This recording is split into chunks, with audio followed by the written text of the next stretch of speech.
નમસ્કાર, આપનો પરિચય જી અને આપ કઈ કોર્ટમાં સરકારી વકીલ તરીકે આપ ફરજ બજાવો છો? હું છેલ્લા 7 વર્ષથી આસિસ્ટન્ટ પબ્લિક પ્રોસિક્યુટર તરીકે સરકારી વકીલ તરીકે ગાંધીધામ કોર્ટમાં ફરજ બજાવું છું.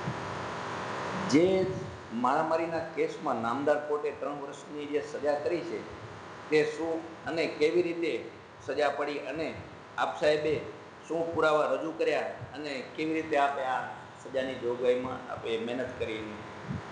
જી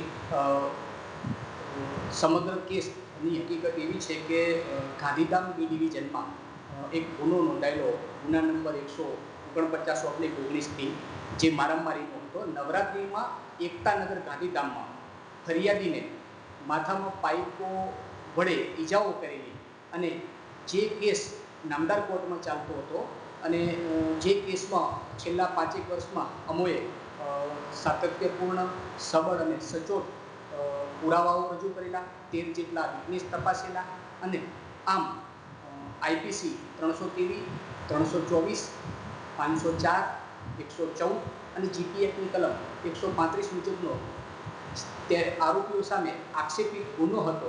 તે ગુનો અમે સચોટ, સબળ અને મજબૂત પુરાવાઓ, ગુણવત્તા સભર પુરાવાઓ, જે એકબીજા તમામ પુરાવાઓને સમર્થન કરતા હતા અને જે પુરાવાઓને માની અમારી દલીલોને ધ્યાનમાં રાખી નામદાર કોર્ટે આ બંને આરોપીઓને આઈપીસી 323માં 6 મહિનાની, આઈપીસી 324માં 3 વર્ષની, આઈપીસી 114માં 6 મહિનાની અને જીપીએફમાં 4 મહિનાની, એમ તમામ કલમોમાં અલગ અલગ સજાઓ કરી. તમામ સજાઓ સીઆરપીસીની કલમ 31 મુજબ એકી સાથે ભોગવવાનો આદેશ કરેલો અને બંને આરોપીઓને નામદાર કોર્ટે તકસીરવાર ઠેરવી સજાનો હુકમ કરેલ છે.